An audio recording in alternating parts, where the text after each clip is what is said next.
All right. Welcome. Good evening, everybody. Welcome to this evening's panel discussion on why mentorship matters as part of the APTA's Fit for Practice initiative, powered by Hyperice. My name is Eric Fernandez, and it's my pleasure to be here tonight and to moderate the discussion. Before we dive in, I do want to cover a few housekeeping items. First, I'd like to acknowledge and thank this week's wellness supporter, Performance Physical Therapy of Rhode Island. Big thank you to Michelle Colley and her team there for helping bring this initiative to life and supporting it. I'd also encourage everyone listening in to share the Fit for Practice campaign with their friends and colleagues. We're really excited to bring 16 weeks of phenomenal free education and programming on a variety of topics.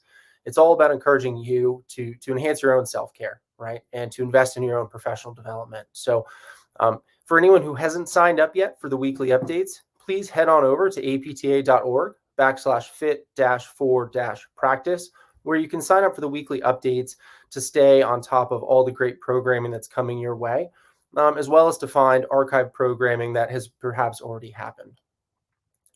Now, as we work through tonight's topic, we'd love to hear your questions. So please post them, and we'll be keeping an eye out for them and try to address them, bring them up, or work them into tonight's conversation. Now, I'd like to introduce a few folks to you who I'm lucky enough to call friends. First up, Dr. Jennifer Allen, who currently serves as the Chief Clinical Officer for Golden Bear Therapy Partners. She co-founded Body Central Physical Therapy and Residency Programs in 2001, growing the practice to more than 16 clinics today. She blends a unique approach to customer and employee engagement through education and marketing, and believes in companies through inspiring great individuals and giving them opportunities to follow their passions. And if you haven't noticed from her background, Jen is an avid guitar player. And I know I mention this every time we do one of these, Jen, but I'm just hoping one day you're actually going to play a song for us. So I don't know, maybe tonight? Maybe someday, Eric. Maybe someday. Regardless, Jen, thank you so much for joining us. Really a pleasure to have you here. Hey, thanks for having me. Really appreciate it. I think this is a super important topic, and I'm just glad to be a part of the conversation. Absolutely. Awesome. So next up, I'd like to introduce Dr. Ashley Campbell. She is a board-certified sports physical therapist practicing in Nashville, Tennessee. She currently serves as the director of rehabilitation for Nashville Sports Medicine and Orthopedic Center, specializing in the care of non-arthritic hip pathologies. In addition to her clinical practice, she's an adjunct faculty member for Belmont University's School of Physical Therapy and lectures both nationally and internationally.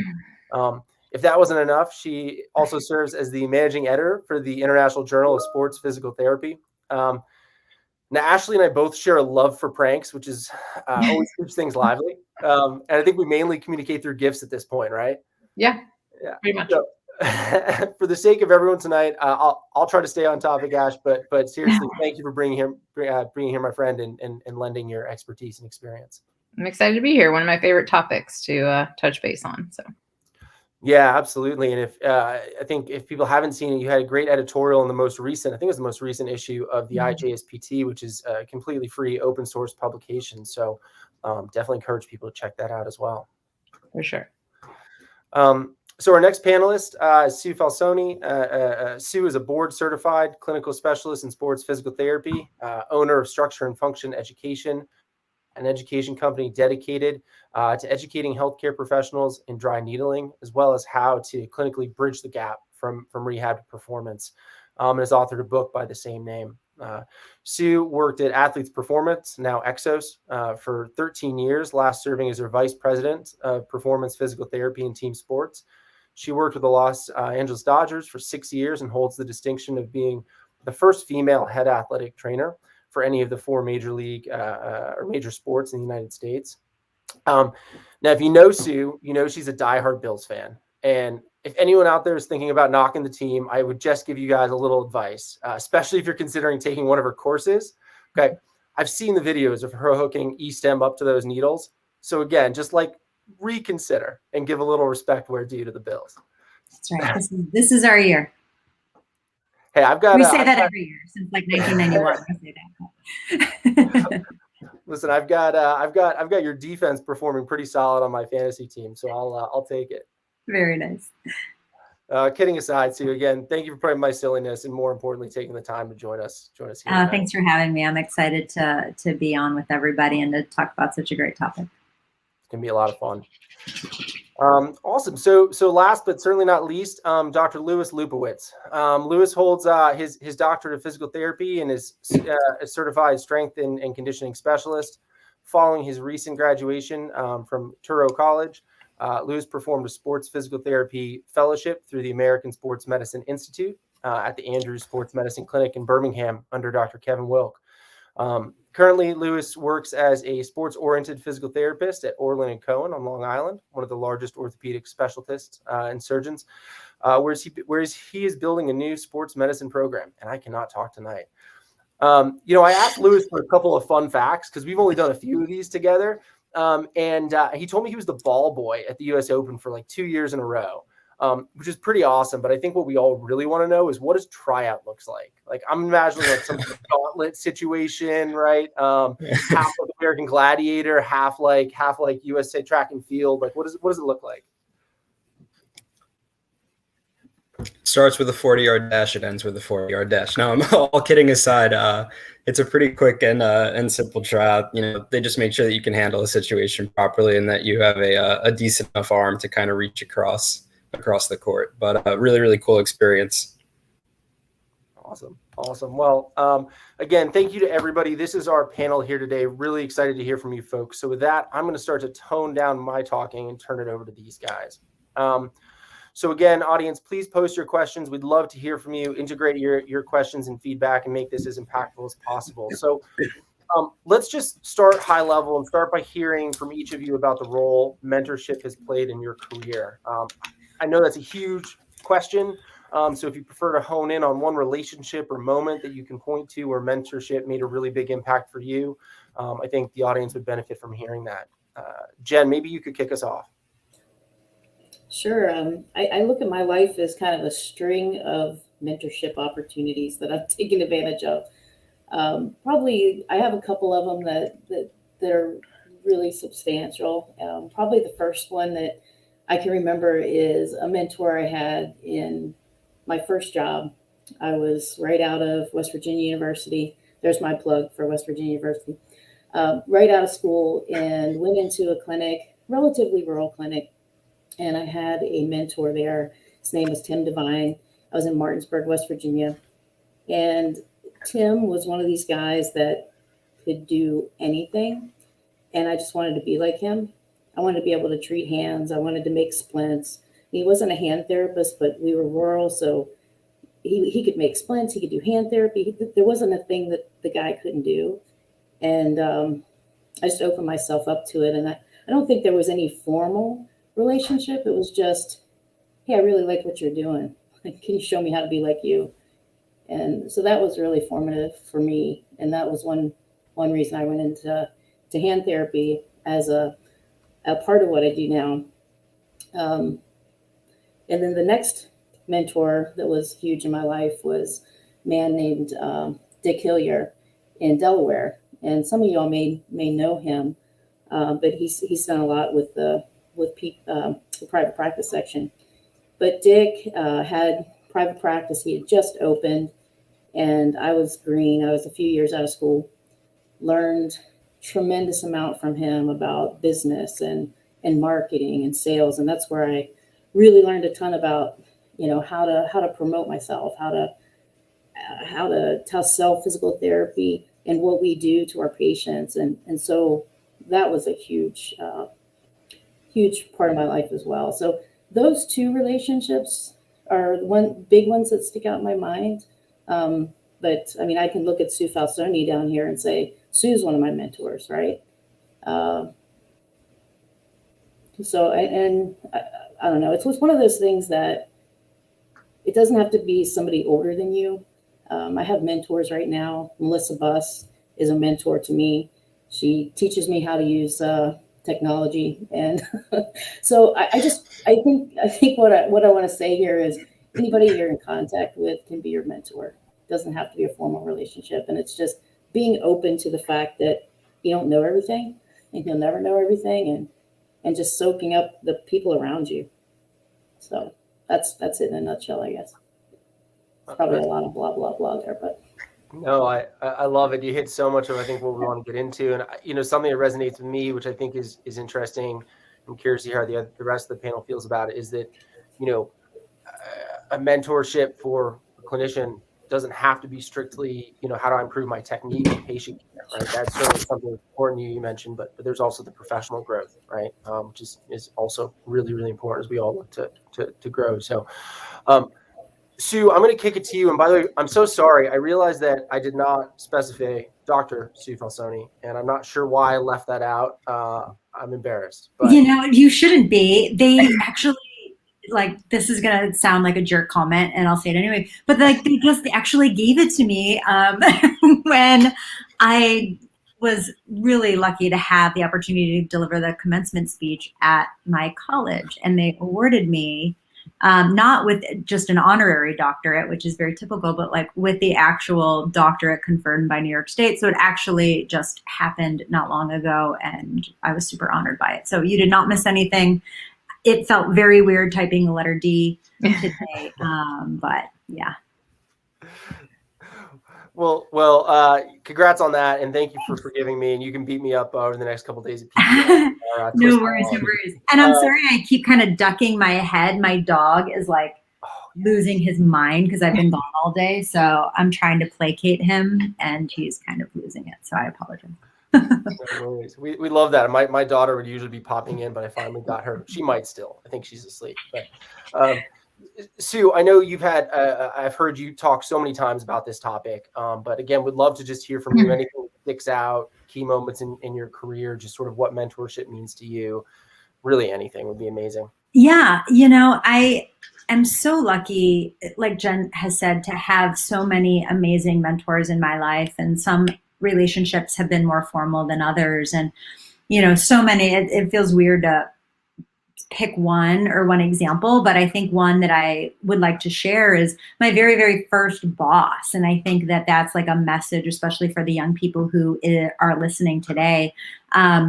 Your first job arguably sets you up for your entire career. And so I took a job in a very, very busy physical therapy clinic when I first graduated at the age of 22. I was really young when I first was licensed and graduated. So, I was a 22-year-old kid, a licensed physical therapist, and working at a clinic that, was just really crazy busy, 30 to 40 patients per day, which I know sounds insane. But, my boss that I worked for, and my direct report, his name was a man named Matt Marin, who remains one of my close friends to this day.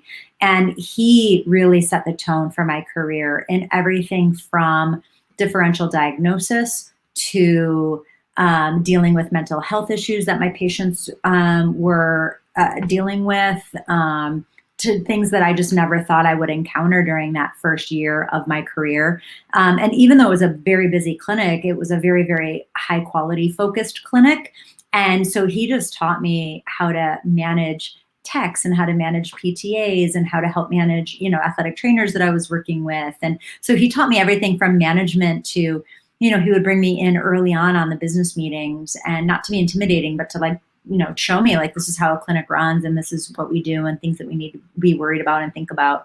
And then again, just from a clinical perspective and differential diagnosis, he taught me so much. So, I think that very, very first work experience in my life, while it is nothing like what I practice now, in my clinical concierge practice that I have, it set the tone for my mindset. It set the tone for where I wanted to go with my career, and it set the tone for how I wanted to interact with my patients. And so I just really encourage the younger people who are watching tonight to really, I know when you're coming out of school, I get that $5,000 seems like a gigantic amount of money, but don't pick the job that offers you $5,000 more if the mentorship opportunity there and the guidance that they're going to provide you is not there. I mean, those things that you will learn from those people are just simply invaluable.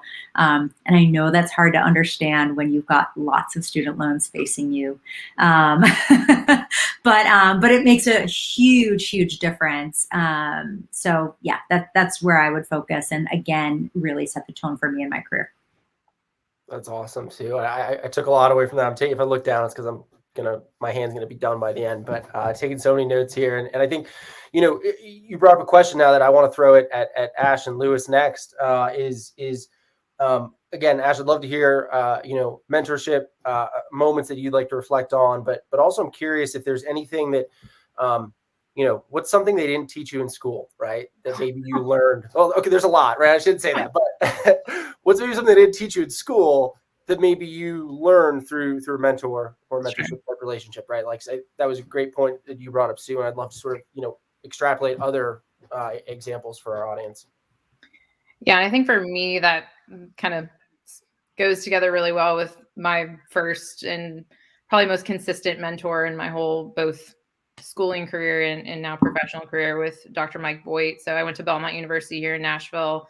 Mike was my orthopedics sports medicine professor, kind of apparently saw something in me and came to me early on and said, like, I think you've really got a handle on this. And at the time I had convinced myself that I was going to be an inpatient pediatric therapist. And quickly spending one day in an inpatient pediatric situation, realized that was not my calling, and was kind of having a little bit of an identity crisis, having thought I was going to work with children since I was like 8. But he really encouraged me and really kind of gave me a lot of opportunity, but a lot of that opportunity was based off of me. And this is something I know we'll probably talk about in a bit, but me going to him and just saying, like, I just want to know more. Like, how'd you get to where you are now? And he taught me a lot about building relationships early on, how to interact with your colleagues, how to interact with, at the time I'm in my head, these are professors and professionals. And he really made me realize, like, no, you're in that group. Like, that's where you're headed and you need to just treat it that way. And also taught me a lot about business and finances in general, a lot of like life lessons that I wasn't necessarily prepared to learn, but needed to learn. But that's helped me kind of grow some of my businesses on the side that I do, help me really figure out how to juggle multiple things that I'm interested in, and also how to be a really good mentor. So that was really important to me and has really, I think personally, paid off quite well. So but I will also mention that Sue was one of my mentors as well, maybe not as direct and one-on-one because we're far away from each other, and I've told Sue this story, but I can very specifically remember a somewhat clammy, maybe a little unwell moment in the back of a conference center in New Orleans during CSM as a third-year PT student that maybe spent too much time, out in the quarter. But I wanted to go to Sue's talk in the morning. So I was right next to the water cooler. Definitely enjoyed myself the night before, but was fully present and listening. And I just remember being like, I'm going to be like her. I didn't know who Sue was at the time. And then I remember going to Mike and being like, do you know who Sue is? He's like, of course I know who Sue is. And so over time, we've gotten to spend a lot of time together and at various conferences. And I'm super thankful for the path that she has kind of led for many of us behind her. So thank you. You guys are being kind. Thank you. That's awesome. And Ash, I mean, so many great things there. I love the which I think all of you said is right, that constant sort of thirst, that sort of looking for more and seeking out, right? Mm-hmm. Advice and education. Which I think is a great transition. Lewis, you're obviously a newer to the field, new graduate. But I know you have a really a story you're really excited to share. So again, we're just sort of same question to you. Sort of love to hear about the role mentorship's played thus far, things you've taken away, how it's helped guide you, thus far. Yeah, I can't really say enough about it. I mean, I think it's just completely pivotal and someone that shares a similar mindset, shares a similar identity, and shares a similar passion within the realm of this broad field that we're in. I mean, even on this panel, all of us are pretty well respected in each individual area, but all with each different specialties and each with different mentorship experiences that help get them to that specialty. So I think it really is so important to just start out early and start seeking out who it is that you want to learn from in this profession, and just come to understand that we all do this day in and day out. We mentor patients every day, and to be transparent, most of them are not as compliant as we would love, but every student or mentor that asks me a question is, and I know that they're going to take the knowledge that I provide to them and hopefully pass it along to patients that can then further reach an expansive group that I can't directly. So, you know, I think when it comes to mentorship, I think you got to ask the right questions, and you have to understand that everyone in our profession is so willing and eager to give this knowledge so that we can then, you know, kind of clone ourselves or expand ourselves out to, you know, even more patients and just help more people overall. Yeah, I love that. And Lewis, again, I'd love to hear your perspective first. Again, being a little fresher, right out of the grind, so to speak. What advice would you give current students, right? Like when did you start looking for mentors, right? What parts of education? I mean, talk to them right now because they're hopefully listening. Yeah. So I hope everyone's listening, but I mean, I made sure to choose my program that I knew had the opportunity that allowed us to seek clinics. I knew that my program didn't force us to stay within the network that they had through their clinical affiliations, and that they gave us the opportunity that if there wasn't, you know, a specific clinician or practice that was paired with our group, that if we went ahead and kind of built a relationship with an individual, that they were willing to help support us and get that connection through the school. So after my first clinical affiliation, which to be transparent was by no means what I was hoping for it to be, I made that a passion of mine, or I made that a mission of mine, that I was going to set up and seek out specific individuals who I was going to learn from, because I realized that, you know, school is going to teach me one thing, but the way that I'm going to really develop my craft is from the people teaching me their craft and how it's going to blend into what I build into my own. So right after my first affiliation, I just started headstrong. I started searching clinics in the area, clinics not in the area, considering how I ended up in Birmingham. And I just reached out, you know, I sent an email, you know, I love what you've done over the years. I'm super interested in the work that you've, you know, put together, and I'm greatly appreciative of how you've provided for our profession. I'd love to really learn more. And I would honestly offer just to volunteer for a day.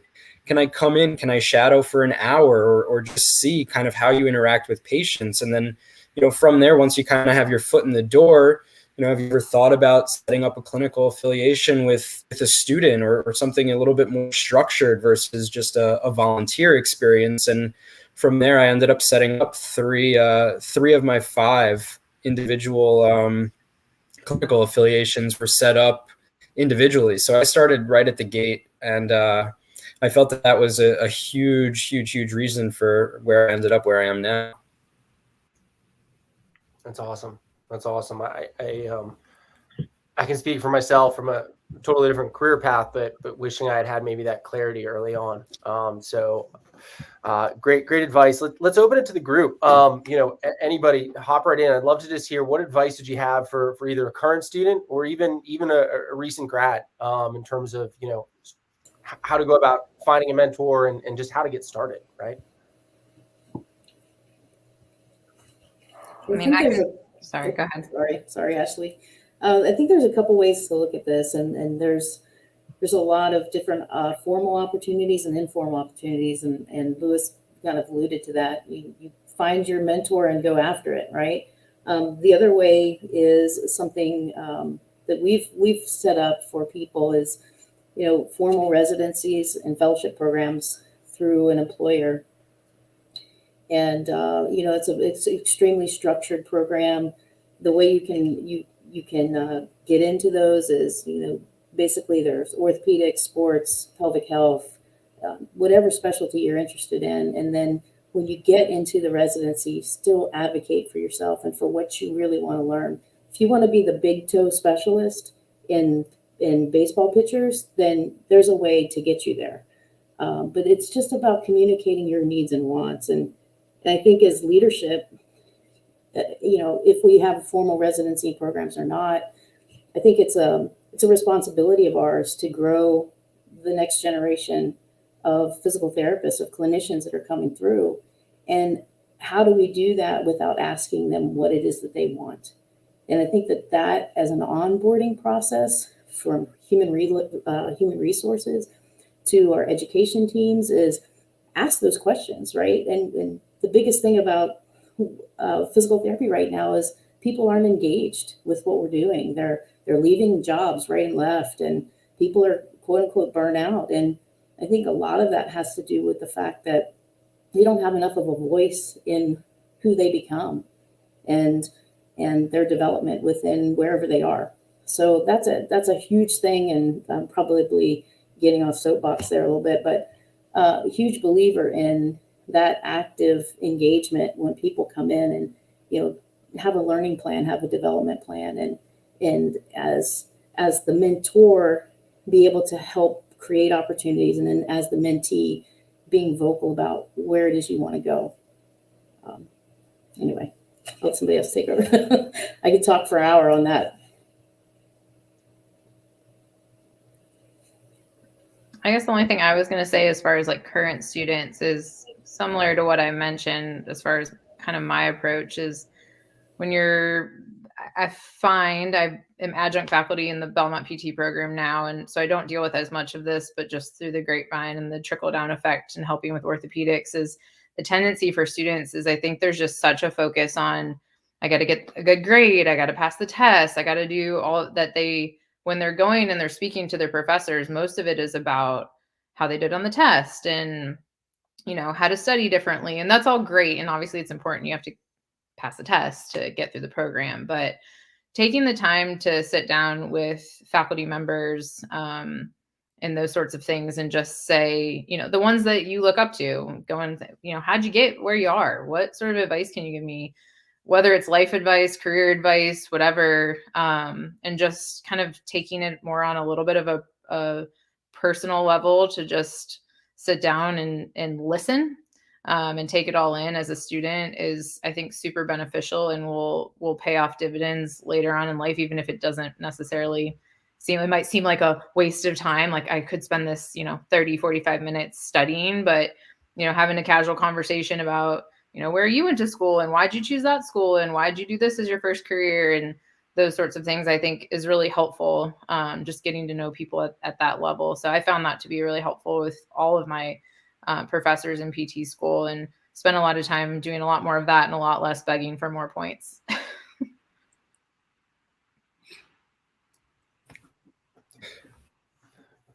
That's awesome. Sue, any advice on your end in school, recent grads, you know, ways to get started or anything they might be able to take away that we haven't heard about yet? Yeah, I mean, I think everyone kind of hit on it. You know, Ashley and Jen specifically kind of just talking about the importance of relationships. And I think at the end of the day, that's what a mentorship is a relationship, right? And so you need to nurture and foster that relationship, whatever it may be. And you know, we heard Louis say that he reached out to a lot of different people to sort of set himself up. And I think that's the key right there. Like, you'd be surprised who will write you back. And, you know, not trying to encourage 400 emails coming all of our way, but at the same time, like if you send me an email or our info in email, the only way I don't get it is if it ends up in junk mail. And it might take me a couple weeks to get back to you, but you know, I get back to as many people as I humanly, physically possibly can. And I think that you'd be surprised at who will write you back. And so if there is an opportunity or a clinic or somewhere you want to be or someone you want to be like or someone's career path you want to try to emulate in some way, you know, sending that email or waiting in the long line after someone's done speaking to just introduce yourself and shake their hand and create some type of an interpersonal connection there. So there's like a face-to-face there. Those small things go a long way in establishing an initial relationship with someone. Like, it's really difficult to just email someone you don't know or call someone you don't know and be like, hey, I want you to be my mentor. And it's like, how about we have a cup of coffee? Like, I might not be the person you think I am, or, you know, maybe I'm not the person who can kind of get you to where you want to go. Like, don't ask someone to marry them before you take them on a first date. So, you know, kind of just get to know people, and those relationships a lot of times will become nurtured and sort of grow on their own without it being like, I am now your mentor, which can get kind of awkward. But yeah, at the end of the day, just think of it as developing a relationship with someone and, do your part to sort of nurture and foster that relationship. That's awesome, Sue. I think so well said. And something I've witnessed from the outside is just how giving certainly everyone on this call is with your time, as well as many other folks that I think people look to for mentorship. I'm always blown away by the how much work and how much time you all are willing to give, our most precious resource. So we have a question from the audience, which I think is really awesome and on topic. So everyone else, please ask them. So this question comes from Nicole Spink, a new grad here. What are some of the main things to look for when asking for mentorship in a first job? So just open it up to the group. Would love to hear from you guys. Any advice you have for Nicole? I can kind of jump on this, I guess, since I'm probably the most recent to taking a first job based on this panel. I think what you have to look for is what is it that you're looking for in terms of what are you trying to be mentored on? I think you have to kind of establish what is your goal with the mentorship, and does that company or individual that you're seeking align with the goal that you have? I mean, you may want to be mentored in getting better differential diagnosis, or maybe get into some sort of area of consulting or private practice or research. So I think really figuring out what it is that you want from the mentorship is how you kind of receive the mentorship that you're going to get. It all starts with the question, what is it that I foresee and I want? And I think going to my position, I wanted personally to be connected on a multidisciplinary level, which is kind of how I ended up in the orthopedic setting where I am, where I'm so closely connected with a surgeon, where I can literally walk next door and say, hey, I've got so-and-so, can we pull up the MRI and go over this?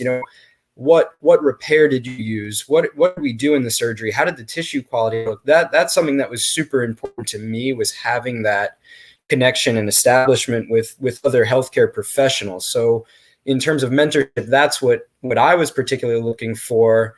And it kind of most mimicked the situation that I was in Alabama. And that was kind of into the clinic I am in New York. So just to kind of wrap that up, I think it's, what are you particularly looking for? And then does that clinic's opportunity align with what you're seeking? So I think it all starts with the question.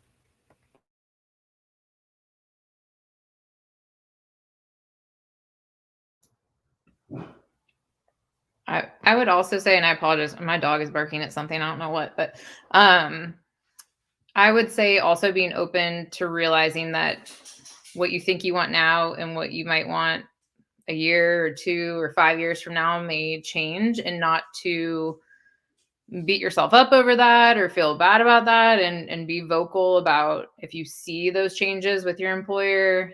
Maybe you came in and said, I want to be a shoulder guru and teach me everything you know about shoulders. But as you are involved and you see more of something else, and you're like, oh man, I really want to, I want to maybe move into learning more about the hip or low back pain or whatever. Those are very generic topics, but to not be necessarily concerned that like, you're not like necessarily, you're not flitting from thing to thing every 5 seconds, but if a year from now, your desires and your needs, maybe you want to know more about the business side of things, like just to be a little bit more communicative. We can't read your mind, and to be a little, open to having those conversations, and also realize that, and this, happened to me at a certain point, you may reach where you've plateaued with a particular position or a particular company. And then that's not necessarily because it's not problematic. It's not a negative relationship. It just may be the end of the road in that situation, and to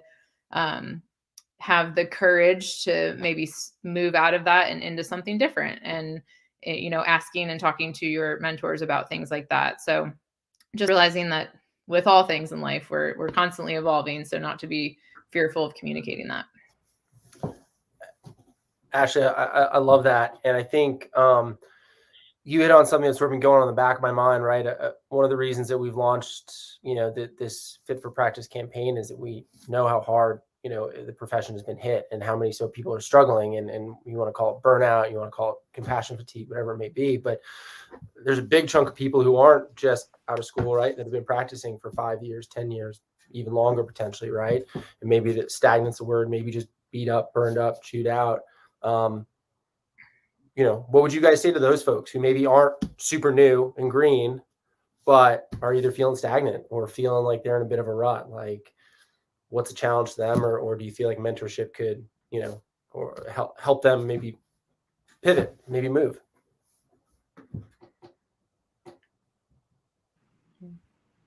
Yeah, maybe as one of the resident old people on the call, yeah, I've been practicing for 25 years at this point. Like, I mean, I say monthly that I'm ready to retire and I'm done. You know what I mean? Like, I think number one, we all have that feeling, right? Like, it's really easy to look at someone else's career or job and think like, oh, well, they've just had it perfect and look at everything that they've done. And, isn't life wonderful on Instagram, right? So I think number one, like just recognizing that I don't know a human in their field who hasn't felt burnt out or tired or frustrated at some point within their career. So I think number one, just like recognizing that you're not alone, and that these are not unnatural feelings or things that are like, oh, well, I can't believe I have that thought, right? Like I said, I mean, I'm not kidding. Like every month I'm like, that's it. I'm done. I'm going to retire. I'm just moving on. I'm doing my wine studies and I'm, wine is my exit strategy. I'm moving forward. But then like I get a really fun, cool patient or, something happens or like something fun like this, right? Like there's something that sort of ignites you that brings you back and you say to yourself, okay, well, that was an awesome day. I'm not ready to retire. And so, I think you've got to identify with what that is, especially when you're in the later stages of your career, right? Like after 25 years, I think daily patient care would be really difficult for me right now, but I love weekly patient care. And that's what I have been able to set up my concierge practice to be, is to have, I probably treat patients 2 to 4 days a week, but there was a time in my life where I treated 7 days a week, and, I can't imagine that anymore. And so, I love the education aspect of things, and I love the business aspect of things. And so, I've been able over the decades to sort of craft the position that allows me to remain passionate, even when I'm tired or frustrated. And I know that's difficult and everybody can't always do that, but I think I would encourage people who have more experience to say, okay, what is it, the thing that does ignite my passion? Maybe it's not patient care anymore. Maybe it is more education or mentoring younger students, or getting into the business side of the house, or kind of moving towards university, or, there's so many non-clinical things right now. I mean, people are always looking for content creation and content writers. So if you have a passion for writing, being able to help someone, like writing is my worst skill. So like, we're always looking for people to help with blog and content stuff and, social media, same thing. I was born in the 70s. So social media is really hard for me, right? Like, but if that's your jam, then like, there's just so many. I think this is such an exciting time that we can begin to look outside of the box as physical therapists and athletic trainers and chiropractors and strength and conditioning coaches. Like, we're no longer just tied to, I think if there's anything the pandemic has taught us, is we're no longer tied to putting our hands on people from 8 to 5, Monday through Friday. Like, there's so many other ways we can interact within our profession, and to sort of kind of think outside the box and say, okay, what is it that's going to ignite my passion again? Because probably deep down, you still do love the profession of physical therapy. You just may not love the daily job task that is always standing in front of you. And so to try to disconnect those two things and say, okay, where can I kind of find that passion again? And but yeah, even when you are doing something that you passionately love, you're obviously going to have your days where you're like ready to just tap out. And just acknowledge that that is okay, and everybody feels that way at some point. Would you guys who takes more out of the relationship, high level, the mentor or the mentoree? Oh, honestly, for me, in the past couple years, I've had the privilege to mentor quite a few people, and especially within our practice here locally. And I feel like, although I am incredibly grateful for the mentorship I've received, to watch people grow and to find themselves and to see them like, just like clearly they're saying things, they're not looking out of the corner of the eye thinking like, is Ashley hearing me say this? Am I saying the right thing? Am I doing the right thing? Is this the right test to do? Is this the right treatment to do? Like, just find that groove where they're just very confident and calm, cool, and collected, and you're like, okay, like I just did my job. I feel like that has been, I think, the mentor for me. As a mentor, I've taken more out of that. It's significantly more rewarding and helps keep me going. So for me, that I think for me as a mentor, I take more out of it.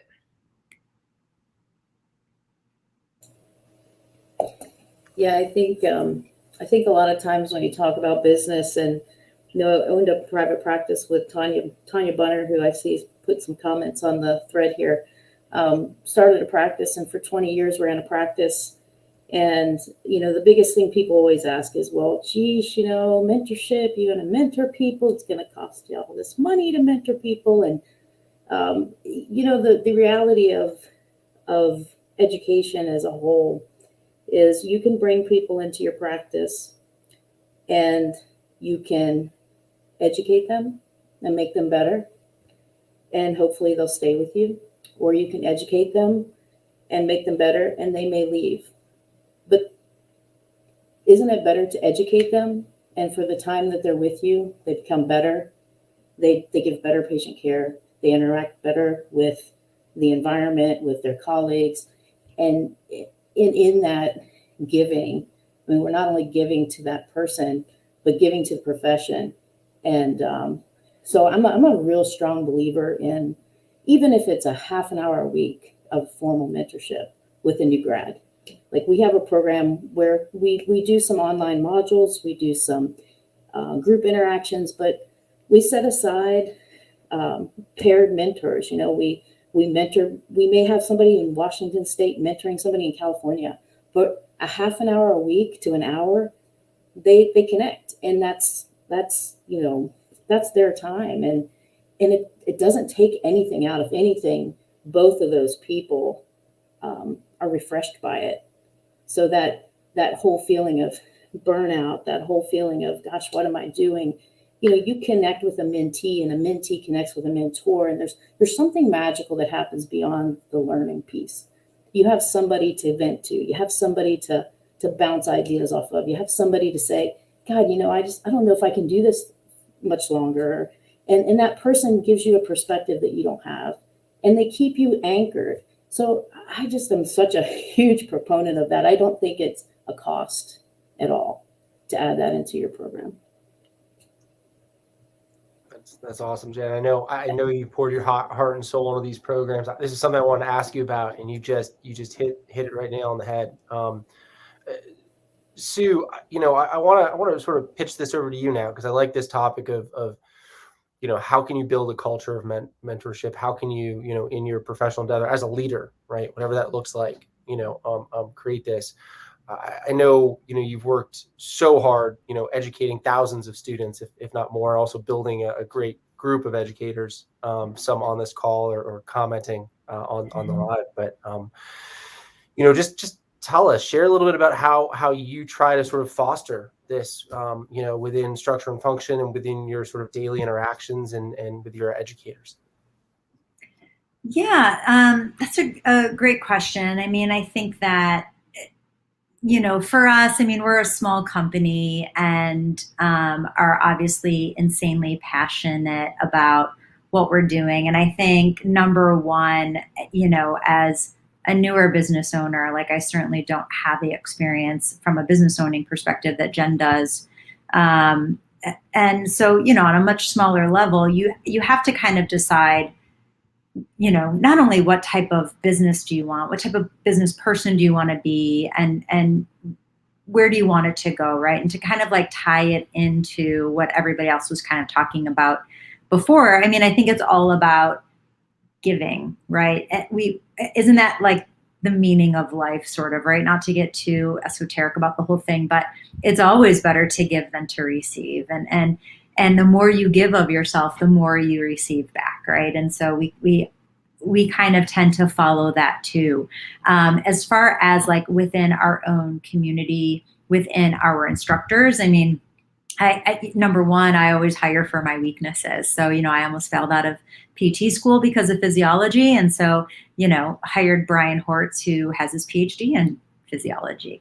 And so that way, and I could go through and name all the qualities that Jen and Tanya and Lindsay and Justin and Eric and, Christian and Larry and Colleen, that they all bring to the table when they're teaching. They all bring something really, really special to the group, and their individuality creates a whole.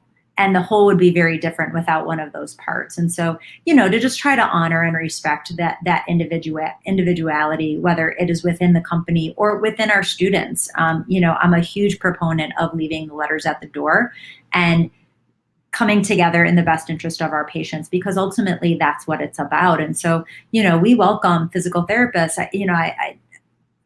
We have physical therapists and athletic trainers and chiropractors and acupuncturists, all and MDs and nurse practitioners, all learning within the same room together, because, our responsibility is to our patient and to elevate healthcare.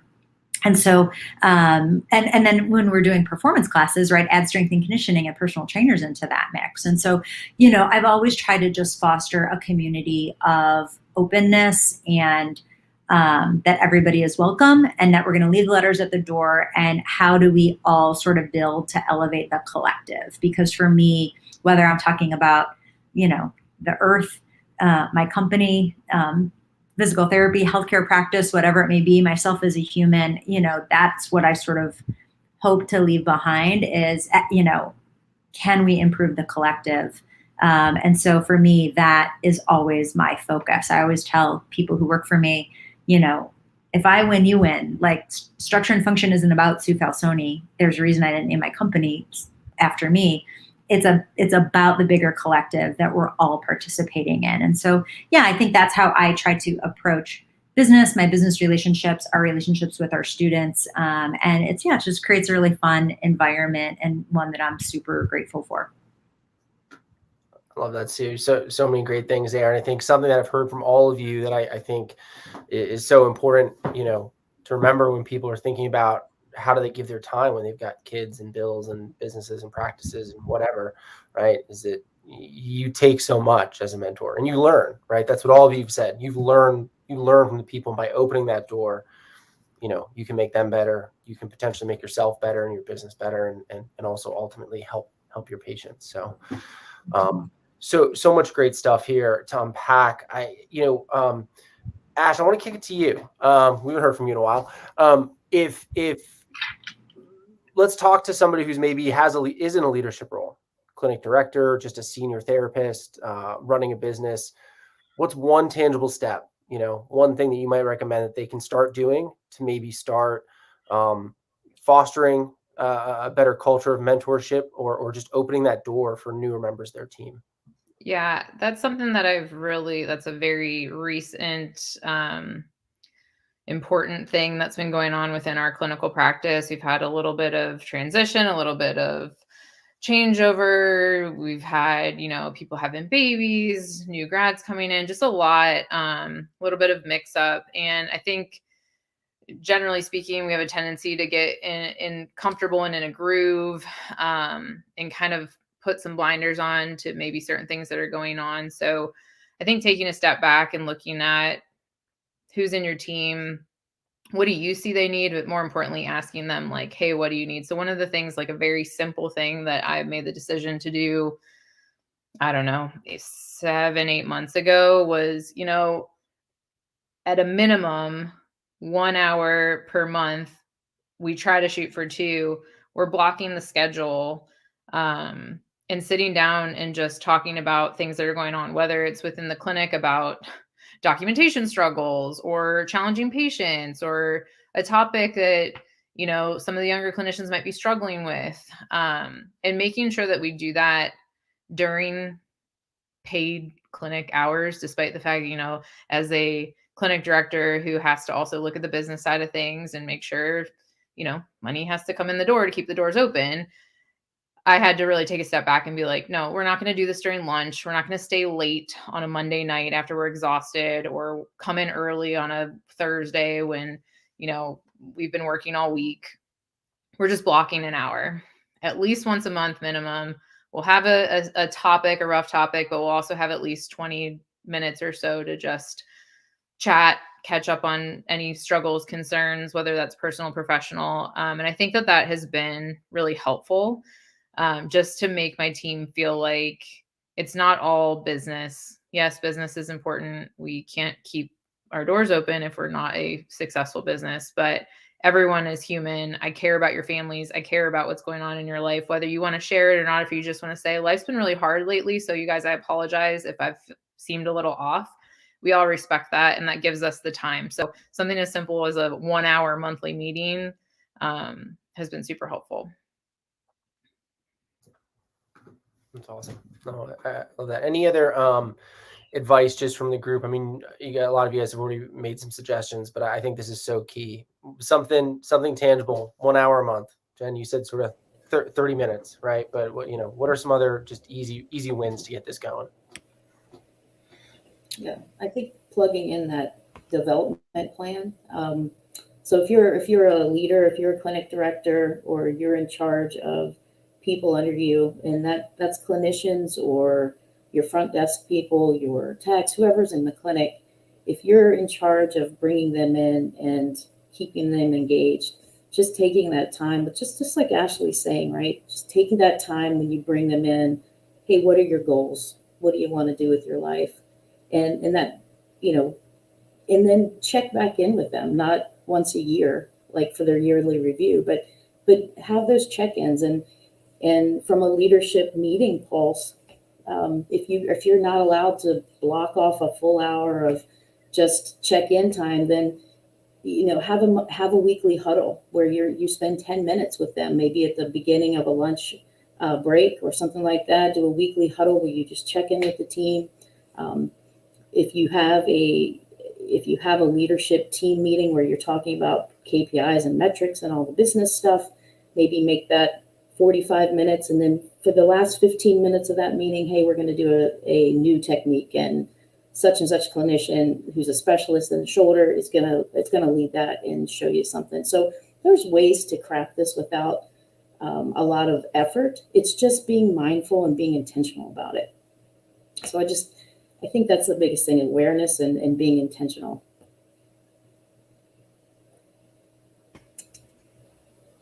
I think I can add to it from kind of a mentee perspective. I think we've kind of heard a lot from the mentor side on how you can adjust in that regard. But I think it's just as important for the mentee to kind of set out as far as what they want. I know, obviously through my experience, I was working with a clinician who's pretty busy most of the time. And I think understanding when is the right time to ask a question, maybe when there's, a bunch of new patients walking in, or so-and-so is getting a call, or there's a webinar that night, maybe that's not the best time, but trying to understand, what's their life schedule? What does your mentor's week look like? When do they have an hour? Try to gauge that in that regard and set out, hey, I've noticed, maybe Tuesday afternoons are pretty light for us on the schedule. You think we could set aside maybe 10 minutes at the end of the day to kind of just go over, maybe it's the shoulder this week or the hip the next week or whatever it may be.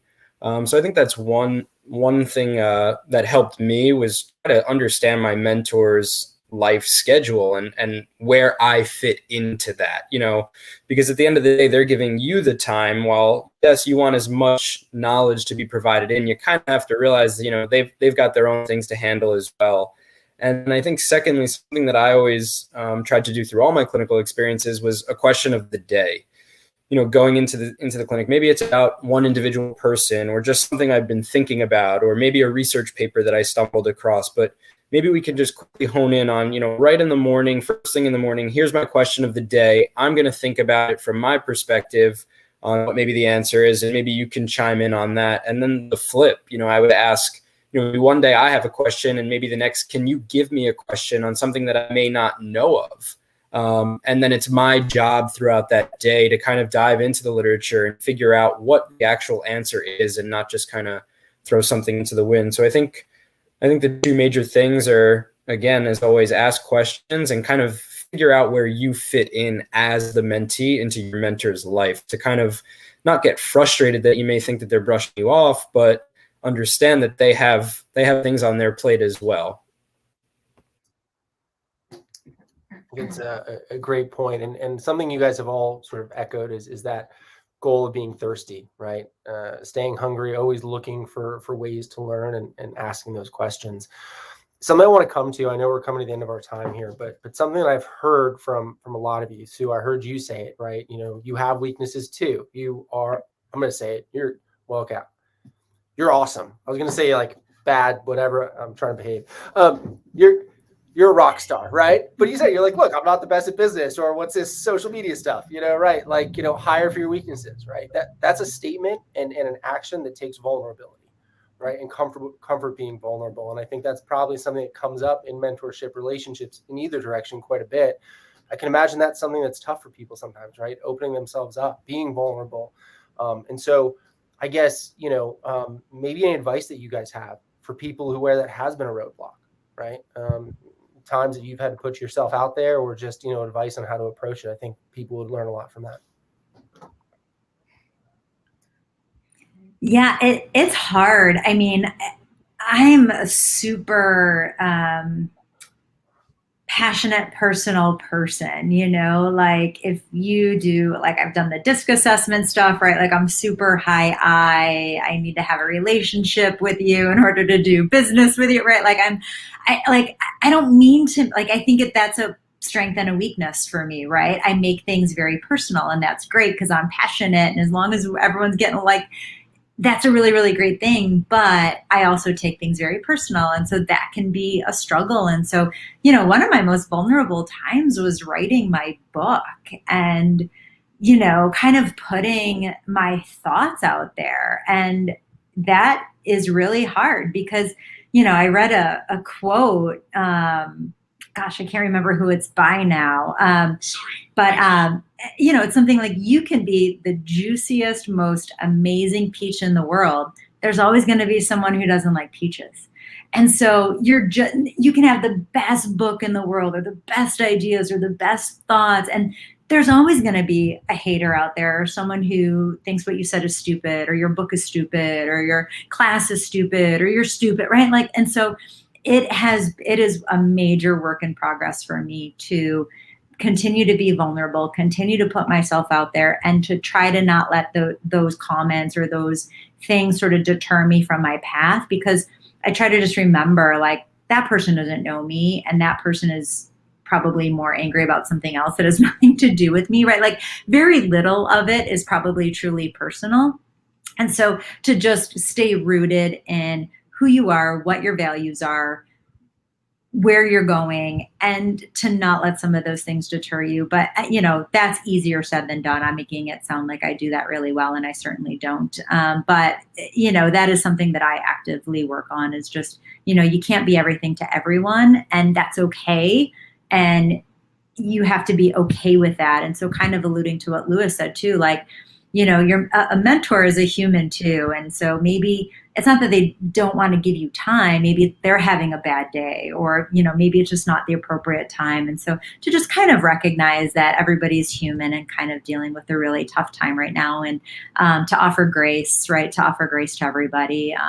And to, another quote that I saw on a meme was like, the trouble with right now is everybody needs more than anyone else can give. And I think that's very true, right? We're just in a time right now where we all need a lot. And it's very difficult to find someone or something or whatever who can really kind of give it. And so to just, again, continue to offer grace to others, because everybody's probably going through a hard time. Even just because someone carries it well doesn't mean it's not heavy. I think to bounce right off of that, a similar thing that recently has helped me is I'm in some business coaching, And one of the really big things that this individual pushes is treat the yeses and the nos exactly the same way, right? So from a business perspective, you get a new client, right? That's so exciting. You get pumped up. It's money, it's income, it's my business is growing. And the next person says, no, thanks, I'm not interested, or that's, I think that's stupid or whatever. Don't get depressed. Like, don't get overly excited about the yeses. Don't get upset about the nos. It's just like, just keep moving forward. Just, it's just another step in your journey. And that's, there's plenty of times where I forget that and I have my little moment and then I'm like, it's just a no, or it's just a yes. Like having 5 yeses today doesn't mean that there isn't going to be 10 nos tomorrow. And that's okay. So just some personal growth with that has been helpful. And I have to kind of constantly remind that. And then my other recent quote that's like written on like 17 different things and around me is progress over perfection. Like I have a really hard time struggling with trying to be a perfectionist. And like Sue said, writing her book, like if I have to write a paper or a book chapter, I have to get to that point where like, it's good enough. Like it's good enough. Send it out the door. Who cares if someone finds an error in it? You did the best you could, and stop trying to be so perfect, because none of us are perfect. So.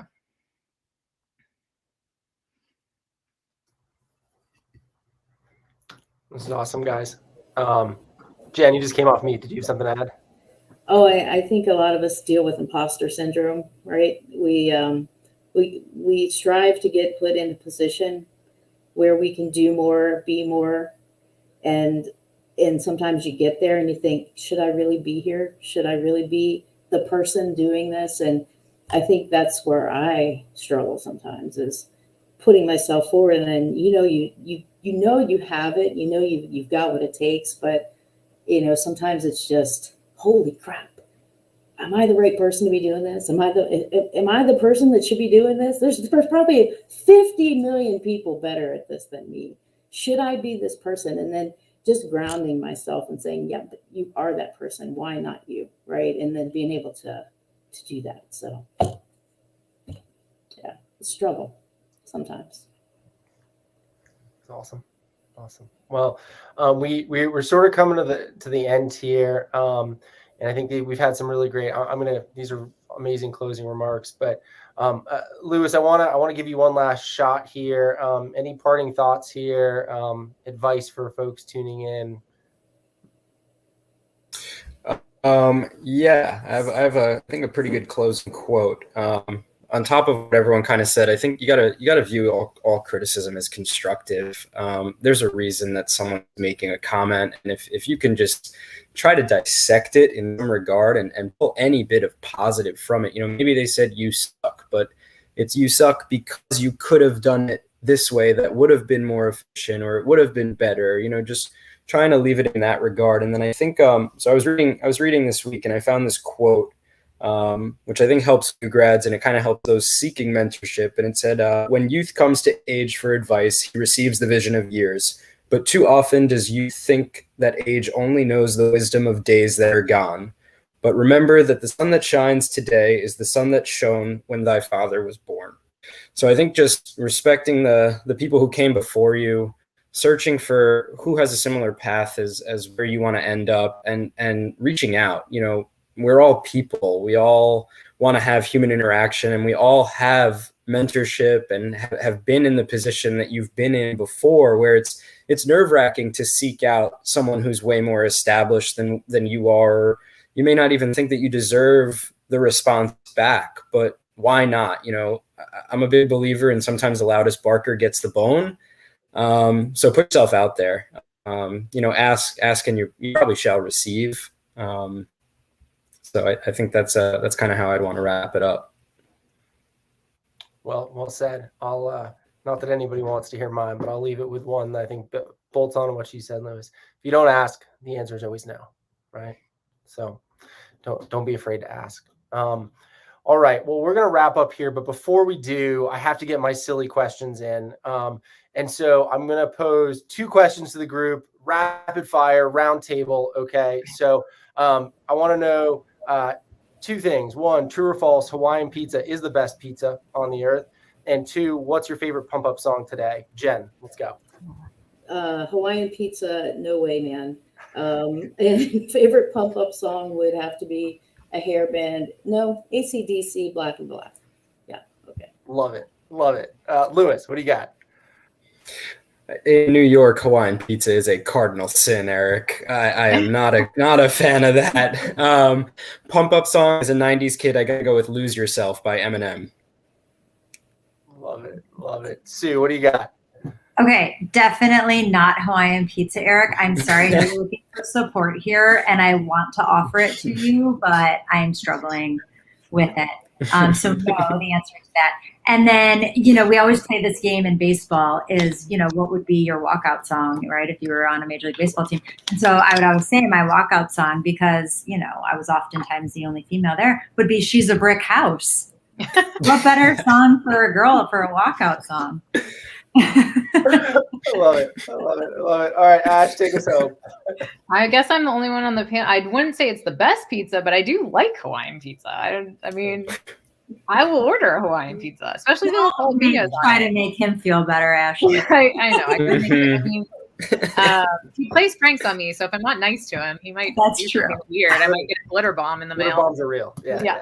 And I would say, gosh, my songs change all the time. I'm gonna say right now, I just came off a trip to Napa with one of my best friends, and our joint pump up song is "Meet Virginia" by Train. Just random, but so I'm coming off of listening to that several times in Napa, so that'll be my current pump up song. Awesome. That's awesome. I love it. Listen, here's the thing, guys. Hawaiian pizza, I'm not saying it's the best pizza out there. I do like it. Hawaiian pizza is actually a Canadian invention. Crazy. Whole other thing. Does not come from Hawaii. So there's a whole geopolitical play here, but again, another time. So with that said, because I had to get it in there, you guys know me. I want to close and just say thank you all so much for your time. This was a phenomenal discussion. I hope the viewers took away as much as I did. And again, I look forward to seeing you guys in the next one. So thank you. Thank you. Thank you for having us. Thank you. Thank you.